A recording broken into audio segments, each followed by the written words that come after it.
Assalamualaikum warahmatullahi wabarakatuh. Hello everyone, welcome back di podcast Creative Content and Digital Innovation Sector. Kali ini di episode yang kedua kita akan membahas seputar podcast yaitu dengan tema yang sangat menarik. Sebelum itu perkenalkan, nama saya Fadila Mawaddah, biasa disapa dengan Dila. Kali ini saya akan menjadi moderator di podcast yang kedua kali ini. Yang tema yang cukup menarik yaitu One Step Closer Studying Abroad bersama ada orang di sebelah saya itu Kak Gani. Silahkan Kak Gani memperkenalkan diri.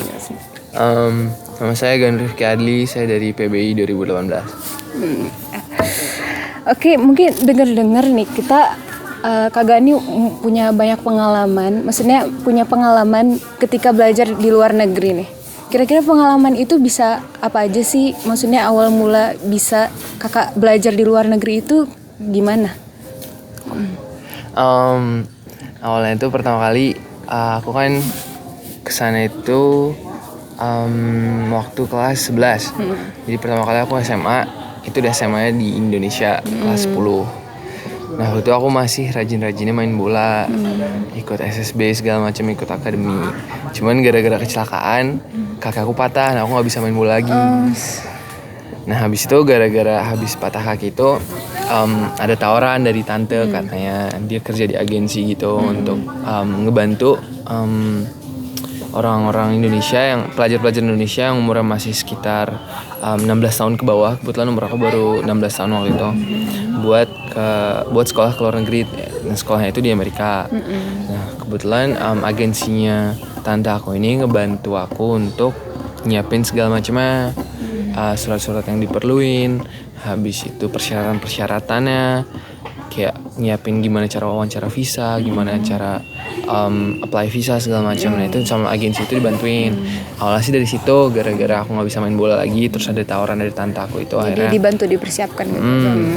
Aku ditawarin kan, ya akhirnya dari situ baru deh kepikiran. Sebelum itu nggak ada pikiran sih kalau buat kayak sekolah di luar negeri. Cuman ya waktu itu datangnya tiba-tiba juga kan, terus kayak kita lanjutin aja deh. Jadi lanjut di Amerika sekarang. Lanjut ke luar sana. Ya. Pasti gitu. Pasti banyak dong ya pengalaman-pengalaman kakak yang ada di Amerika tuh yang nggak bisa didapetin di Indonesia tuh. Apa aja tuh pengalaman yang mengesankan bagi kakak yang kakak belum pernah temuin di Amerika? Yang nggak ditemuin di Indo tapi bisa ditemuin di Amerika. Apa seperti ya? Mungkin pengalaman apa aja gitu yang mengesankan, nggak harus di Indo. Sebenarnya semua mengesankan. Cuman itu kan hal baru juga buat aku. Jadi kayak aku mikirnya kayak ya sangat berkesan sih. Soal kayak bagus atau enggaknya mungkin relatif sih ya, dari sisi pandang mana dilihatnya. Cuman kalau misalnya ditanya pengalaman apa yang mengesankan, semua yang mengesankan juga. Selama 3 tahun di sana aku ngerasa aku banyak banget soal kejadian kan. Dari yang pengalaman pertama kali sampai sana. Di sana tuh aku sendirian kan. Pertama kali berangkat tuh sendirian. Sebelum aku naik pesawat sekali tuh rame-rame sama kayak pelatih-pelatih gitu. Dulu main bola sempet naik pesawat. Cuman naik pesawat kedua kali itu ke Amerika itu terus sendirian, umur baru 16 tahun gitu kan. Waktu itu ibu sama ayah nggak bisa nganter karena ada sesuatu lah. Pokoknya cuma nganter sama ibu sama ayah. Terus ya dari awal pertama kali pesawat dari Indonesia ke sana sampai pulang lagi Indonesia itu semua mengesankan. Masih muda banget berarti ya Kak Gani waktu itu. Iya lumayan. Udah sendiri ke mana-mana gitu. Mungkin ceritain salah satu aja yang mungkin kakak nggak lupa gitu sampai sekarang. Apa ya? Coba bagian mana kira-kira? Maksudnya mungkin bisa lebih spesifik. Mungkin waktu pas lagi ketemu sama teman-teman atau lagi main sesuatu atau liburan di sana atau gimana? Oke. Jadi sebenarnya aku jarang liburan ya. Di sana kan habis sekolah itu waktu itu sempat kerja juga. Kayak part time gitu kan? Kayak part time, tapi sempat full time juga. Jadi sebenarnya aku sana itu kan visa pelajar. Terus ya pokoknya karena satu dan lain hal, yang awalnya aku niatnya kesana untuk belajar, habis itu harus diganti sama pokoknya aku harus kerja. habis itu waktu aku kerja di sana ya aku kerjanya full time, kerja di banyak tempat sih, kayak di restoran, kayak jadi tukang koran segala macam. Pokoknya kerja apa aja yang bisa aku kerjain waktu itu di umur aku yang segitu gitu kan. Terus ya di sana kan aku umurnya 16 tahun kan. Waktu tahun pertama itu aku masih lancar lah sekolah segala macam. Tahun kedua itu aku harus buat pilihan antara balik ke Indo atau stay di sana. Tapi stay di sana itu nggak sekolah lagi gitu. Terus aku milih yang kedua soalnya aku nggak mau balik ke Indo waktu itu karena ya aku ngerasanya ya pokoknya aku nggak pengen balik aja sih ke Indonesia waktu itu. Udah nyaman. Akhirnya ya aku stay di sana, kerja jadi itu tadi di restoran sampai jadi tukang koran. Terus ya udah yang paling yang akan dilupain ya gimana cara survive di sana. Umur 17 tahun itu udah nggak dibiayain lagi selama tinggal saya yang di tahun kedua. Nanti gimana cara survive aja. Nah itu berkesan sih. Hebat banget sih ya kakak nih. Kalau aku misalnya kalau di sisi aku sendiri aku nggak ngebayangin gitu aku di umur yang 16 tahun masih muda gitu udah kerja part time kayak gitu kan kita masih mikirin yang hal lain gitu masih kan anak gitu. Ya kan? Gimana sekolah? Pasti ada nih kak waktu di Amerika kayak culture shock gitu kayak buat kakak kaget gitu. Apa ada hal-hal nggak yang buat kakak kaget gitu dibandingin kakak waktu di Indonesia pas di Amerika? Banyak sih. Boleh Ya, disebutin. Culture shock. Ya banyak sih jelas. Maksudnya dari sisi mana aja, sisi manapun itu ada aja gitu loh. Culture shocknya bagian kayak mungkin dari berteman itu juga dalam bersosialisasi dulu gimana? tapi ya gimana awalnya mungkin sedikit awkward gitu kan, tapi ya, sebenarnya dimanapun juga kayak gitu sih, cuman kayak ya adalah beberapa hal yang harus diketahui dulu sebelum kayak berteman kayak normnya itu gimana di sana, kayak aneh atau enggaknya kamu dianggapnya kayak itu ada sih menyesuaikan diri dulu di Indonesia mungkin dianggapnya kayak biasa aja, cuman di sana tuh kayak gimana gitu kan. Nah itu harus ya banyak juga contohnya, mungkin kayak kalau di sana itu kayak gimana ya? Ntar aku mikir. Mungkin kayak dalam berteman gitu maksudnya. Mungkin karena iya kan mereka tempat baru juga buat aku waktu itu. Terus aku mungkin jadi nggak bisa sengalir itu buat kayak temenan sama orang baru. Terus ya kayak pemahaman mereka soal foreign students kayak waktu aku di sana itu tuh ada itunya sendiri, ada mereka tuh punya pandangan sendiri. Jadi kayak beda, tetap aja beda gitu orangnya. Jadi ya mereka juga sedikit ada kayak barrier-nya gitu loh. Ya ngerti. Kayak mereka temenan sama foreign students, sama temenan kayak mungkin kayak yang orang sana juga, orang sana itu sedikit ada kayak barrier-nya. Mungkin kayak mereka juga masih belajar gitu loh soal kayak foreign students tuh kayak gimana, dia dari negara mana, terus negaranya itu kayak apa, stereotip negara itu pasti ada ke bawah juga. Nah terus ya pokoknya di sana cara adaptasi buat bertemannya paling ya paham gitu sama stereotip negara kita sendiri, paham stereotip kita sendiri, paham stereotip students, foreign students, terus kayak ya berusaha ngilangin stereotip itu biar kayak ya bisa berbaur dengan kayak culture sana, cara temenan sana gitu sih. Walaupun berbeda tapi bisa coba nyatu gitu ya kak. Tapi ya santai sih kayaknya orang-orang saya, cuman gimana cara ngancurin stereotip di awalnya itu aja sih. Ngubah pandangan di awalnya itu. Pandangan mereka soal kayak tapi mereka semua welcoming sih, orang-orang sana yang udah apalagi di lingkungan yang udah banyak foreign studentsnya. Kayak waktu itu aku ambil programnya namanya itu high school completion program. Jadi aku sekolahnya itu bukan di high school, tapi aku sekolahnya kayak di college, kayak di universitas gitu. Sistemnya kayak universitas gitu. Tapi itu ada program yang namanya high school completion. Jadi waktu itu kan aku kesananya belum selesai high school kan. Nah di sana itu aku nyelesain high school aku dulu, baru bisa ambil kelas college. Gitu. Menarik banget ya. Jadi emang lingkungan di sana tuh udah biasa gitu sama welcome sebenarnya ya. Oh ya, aku punya pertanyaan nih kak. Kakak sebenarnya waktu dari awal banget sebelum pergi ke Amerika itu emang udah bisa bahasa Inggris atau emang menyesuaikan di sana tiba-tiba udah bisa gitu? Kalau masalah bahasa Inggris, dulu sih sebenarnya aku nggak sebagus itu juga sih. Maksudnya speaking aku juga ya standar lah. Normal-normal aja. Terus ya maksudnya tapi ya mungkin bisa dibilang kalau dari pelajaran-pelajaran sekolah, aku senang belajar bahasa Inggris. Bukan yang paling pinter, bukan yang paling bisa juga, cuman kayak aku senang aja belajar bahasa Inggris. Awalnya dari situ sih, kayak terus ya makin sini makin terbiasa bahasa Inggris. Kebetulan aku dulu suka main kartu Yu-Gi-Oh itu. Kata apa? Kartu Yu-Gi-Oh tau gak? Enggak Ya, tahu. pokoknya itu kayak card game gitu lah dari Jepang. Nah itu tuh punya kayak efek-efek kartunya gitu. Jadi kayak setiap kartu tuh punya kekuatan sendiri lah. Nah kekuatan itu bahasa Inggris. Nah aku main itu di zaman SD. Aku belajar kayak pengen cara main yang bener kayak gimana. Iya, jadi, itu pakai ya itu memahami bahasa Inggris yang ada dalam kartu itu. Bawa kamus lah kemana-mana sambil main game itu rame-rame. Awal dari situ sih belajar bahasa Inggrisnya. Cuman kalau Tapi dalam hal bersosialisasi itu kayak gak ada gangguan gitu ya? Ada. Ada. Gimana ya? Pertama itu ya mungkin ya kita kan diajarin bahasa Inggris kayak grammarnya tuh harusnya kayak gini nih. Harusnya waktu pertama kali ketemu ngomongnya kayak gini gitu kan. Cuman di kenyataannya kayak kita kalau ngomong bahasa Indonesia baku gitu loh, terdengar agak aneh gitu kan. Iya, di sana juga kayak gitu ya berarti. Tapi ya tetap aja maksudnya ada bahasa Inggris yang benarnya, ada bahasa Inggris yang kayak mungkin sedikit kaku, ada bahasa Inggris yang kayak ya buat santai gitu, yang kayak lebih slang-slangnya segala macam. Yang buat berbaur sama teman gitu ya. Ya jadi kayak ya awalnya macam-macam. ada sih, kayak terdengar kayak ya aneh aja. Kayak ngomongnya tuh bener kayak kalau di Indonesia kayak SPOK gitu. Iya ngerti.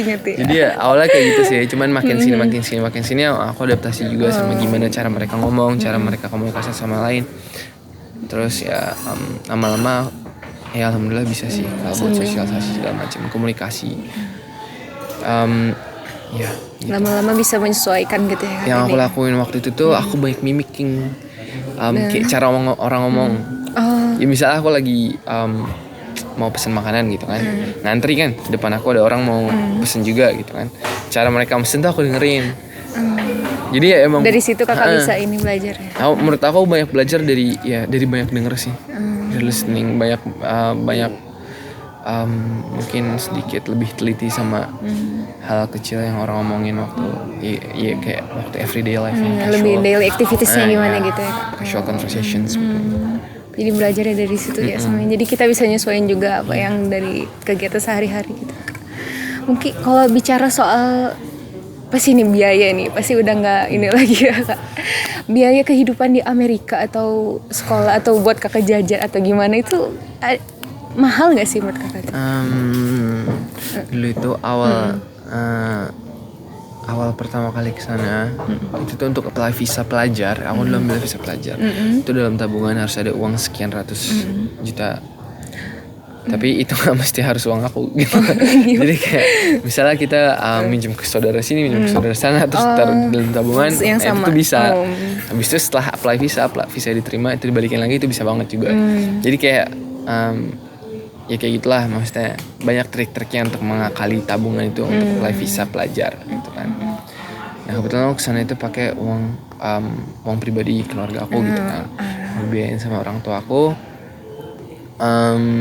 Kalau untuk biaya sekolah itu tuh foreign students kebetulan dapat yang paling mahal di antara students lain, antara citizennya, antara kayak kalau nggak salah tuh ada, jadi ada 3 tipe students. Yang pertama itu aku lupa sih, pokoknya yang citizen ini dalam lumayan dalam segi pembayaran ya. Jadi yang pertama itu yang paling murah itu citizen itu dapat biaya yang paling murah. Yang kedua itu aku lupa, kalau nggak salah diploma pakai gimana gitu, anak-anak diploma aku lupa. Terus yang ketiga itu yaitu foreign students. Kebetulan yang di tingkatan itu foreign students paling mahal. Itu salah satu alasan aku juga yang bikin aku kayak akhirnya memutuskan kayak aku mau lanjut, biaya mahal banget, nilai aku jeblok. Terus kayak jadi berhenti gitu ya. Iya. Aku jadi kayak ya itu salah satu alasan yang bikin aku kayak memutuskan kayak aku juga nggak terlalu mungkin nggak, kalau bisa dibilang nggak terlalu nyaman gitu sama kayak mungkin sistem belajarnya yang terlalu baru buat aku, dan aku mungkin terlalu kayak khawatir sama banyak hal yang bikin aku jadi kayak bisa maksimal waktu ngejalanin sistem belajar yang ada di sana gitu. Nah terus karena alasan-alasan lain juga akhirnya kayak aku nggak mau lanjut lah gitu.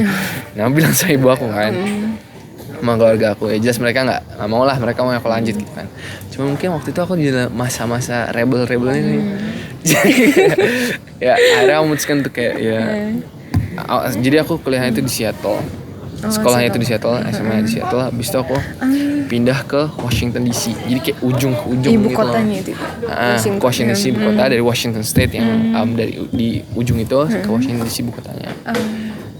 Di situ aku ngeliat ada kayak komunitas Islam Indonesia gitu loh. Terus ya dari situ sih awalnya aku jadi kayak memberanikan diri kayak cobain gitu. Langsung aja gitu ya. Akhirnya masuk tuh kakak di situ.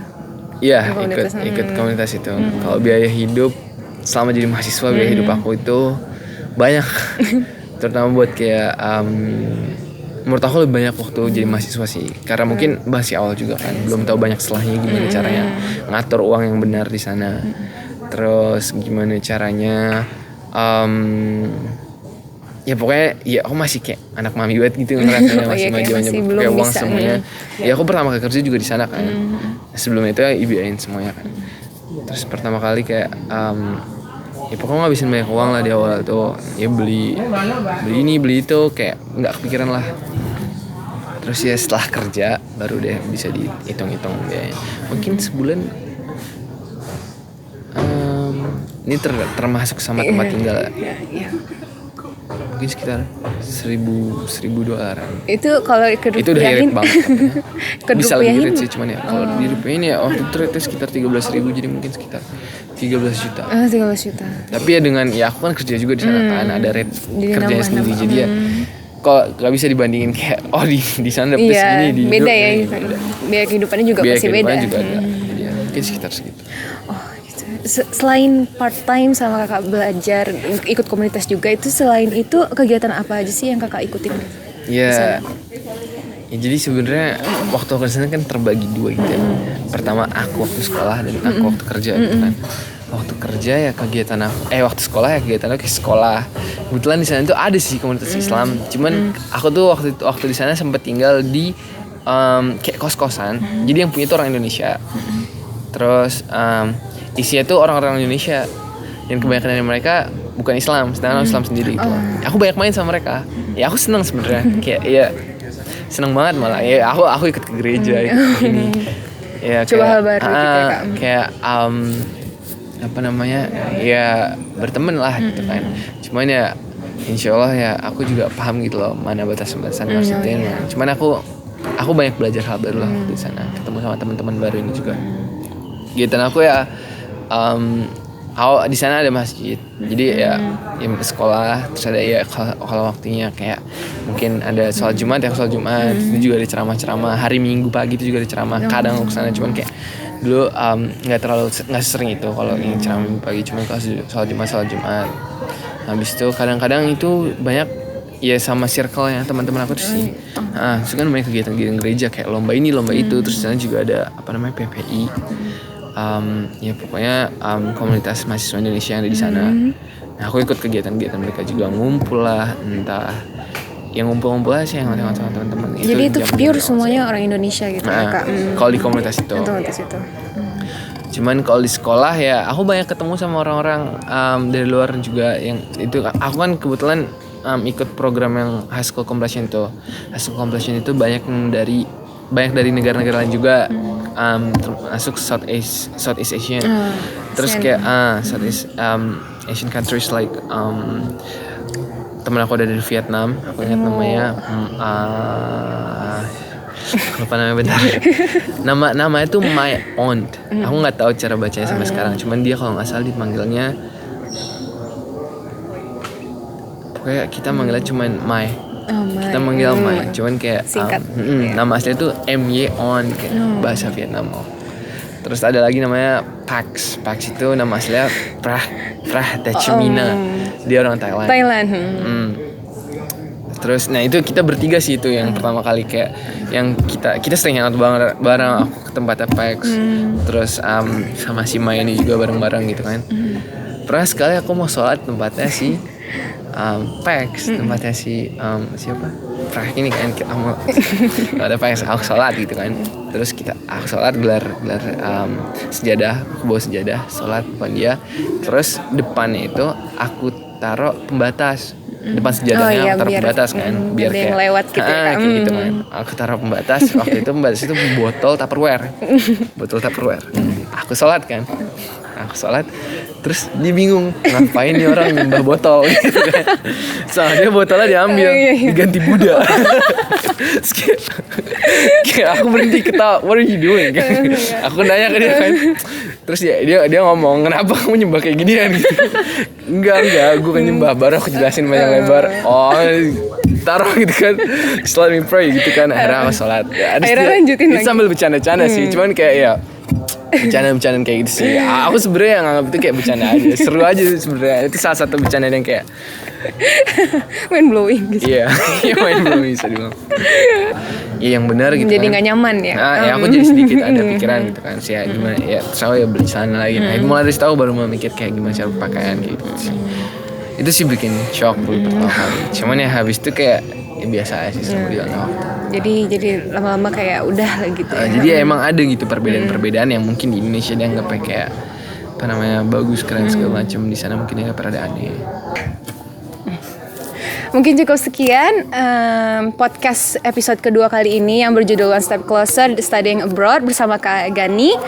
Mungkin udah cukup sekian dari saya, Fadila Mawaddah dan Kak Gani. Saya ucapkan terima kasih banyak atas perhatian dan ya sudah menonton kita semua. Ya.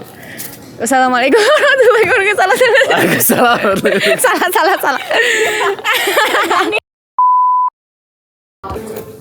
Yeah, thank you so much for watching. See you on our next video. Goodbye. Wassalamualaikum warahmatullahi wabarakatuh. Yeay. Audio bot.